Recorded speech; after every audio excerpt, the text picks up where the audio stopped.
What's going down, Green Screen Entertainment fans? Your homie Jay Green back right now, not with any specific review, just wanted to share a little story / review adventure that I just went on.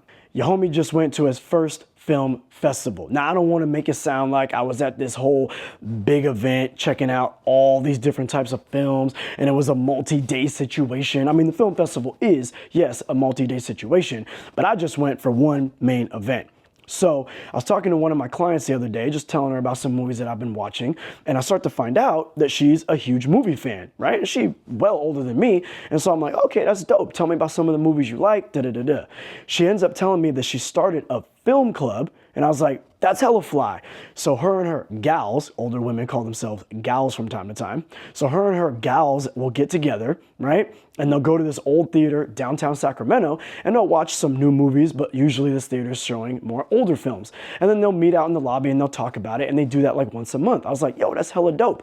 So anyways, because I told her that I'm a film fan and I sounded so intrigued about her little film club, she ended up sending me an email for the Sacramento Film Festival. Now, I've always known about film festivals, like when I was down in San Jose, Sacramento, different areas like this, but for me, they're kind of overwhelming. Like I never know like how to get to whatever specific event I might want to get to, or I forget about the film festival altogether and I miss it. So I was like, nah, F that. I really want to go and check some stuff out. So I had her look over the email with me so I can understand what was playing, what was showing. There's some dope things I wanted to see from the horror category or action, but then I saw CineSoul, Black filmmakers. And I was like, I can't go to my first film festival and not see some black shit.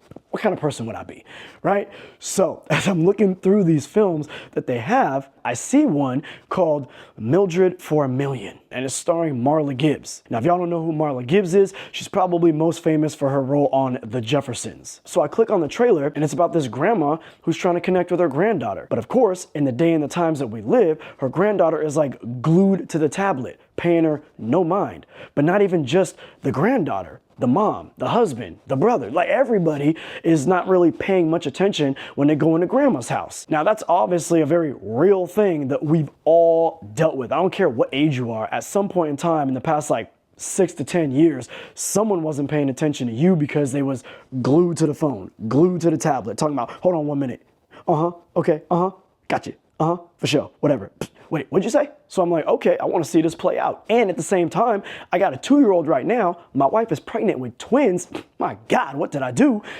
But when these kids get older, I'm going to have to be the one navigating their screen time and being able to stay connected with them so I can help parent them better and help them make better decisions in life. So for me, I'm like, I can kind of relate to this story moving forward. That being said, the crowd of people that I was in loved the hell out of it. Everybody was laughing when the laughs were supposed to be there. And when there was a real touching moment towards the end of the film, you could tell that the audience was feeling it. Now, this film was written and directed by Kim Peeler-Calloway. And I think that she did a great job with pacing and with showcasing what it would be like for a grandma or a grandpa in this situation. In the beginning of the movie, she's excited, waiting for the kids to come over. You see her disappointment as they're not paying attention to her. The middle of the movie picks up with some fun and some laughter as she's trying to gain 1 million followers on TikTok just so her granddaughter would pay her some attention. You got a little heartwarming moment in the end. And then, of course, the movie leaves you with a little bit of a happy note into a bit of a cliffhanger, You know what I'm saying? And I thought that this was just a great film, and I wanted to highlight that from this film festival that I went to. So if you have an opportunity to check out Marla Gibbs in Mildred for a Million, definitely check that out. So much fun, so cute, wonderful film, and maybe it might speak to some of y'all youngins out there that you need to pay your elders some mind. You only got so much time. Now, the movie that I saw right before that, right, because the way they did it was they're obviously showcasing the better films towards the end of this particular portion of the film festival that I went to, and the movie that they showed right before that was a movie called Love is Blind. Now, this movie was actually pretty damn funny. The whole audience was rolling. It was a nice little meet cute type date movie, rom-com. This guy that we're following is a germaphobe. He's supposed to be on a blind date with someone. He mixes up who he's going on the date with, and you would imagine comedy ensues. Aside from this movie being funny, what I really thought was dope about it was that this movie still did a great job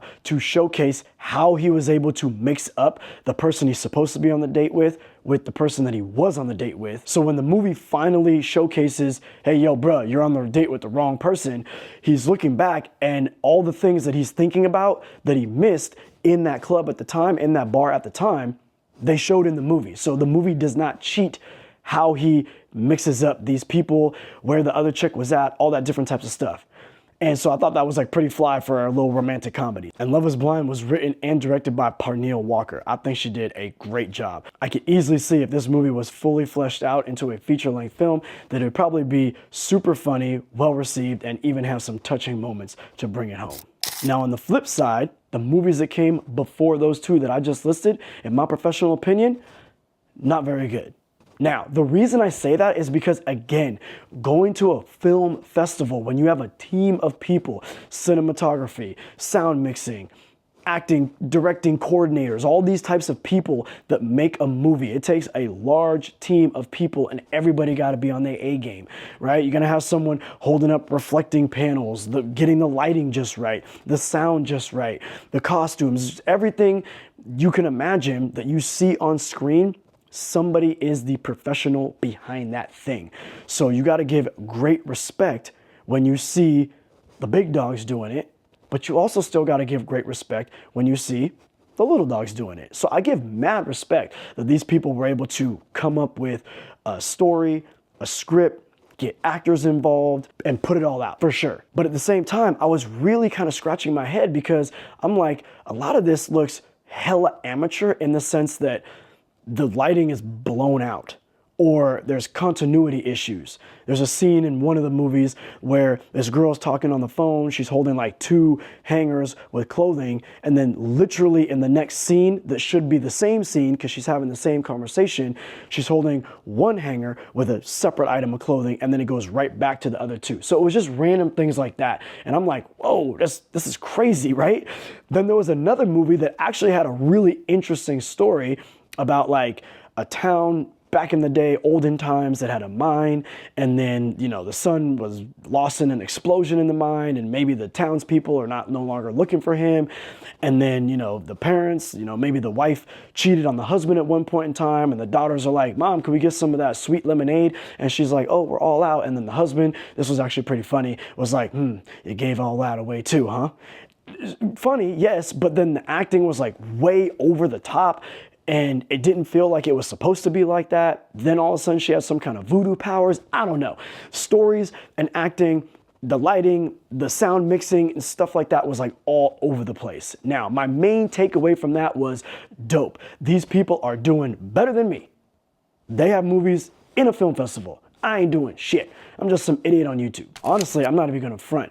Even though I thought that those movies were no good for a various amount of subjective and objective reasons, what I got away from that was inspiration. I've always wanted to make like a little movie, short film, something like that. I'm always trying to do something with my family. My friends and I made little movies back in the day. You know what I'm saying? If you're a film fan, you've probably done something like that at some point in time. But the point is that if I'm watching these and I'm like, oh, I probably would have done that better. Maybe I would have watched out for this. Maybe this would have made it a little bit better. With my sensibilities and maybe the sensibilities of some other people, if I come together with them, we might be able to actually make something and potentially submit it to a film festival. And the idea that that's more tangible and more of a reality than I probably ever thought before until I saw these movies presented at a film festival, that's very inspiring to me. So, in the end of the day, after taking the time to watch this video, I appreciate y'all. I want to say, check out Mildred for a Million with Marla Gibbs. Very sweet, very cute short film.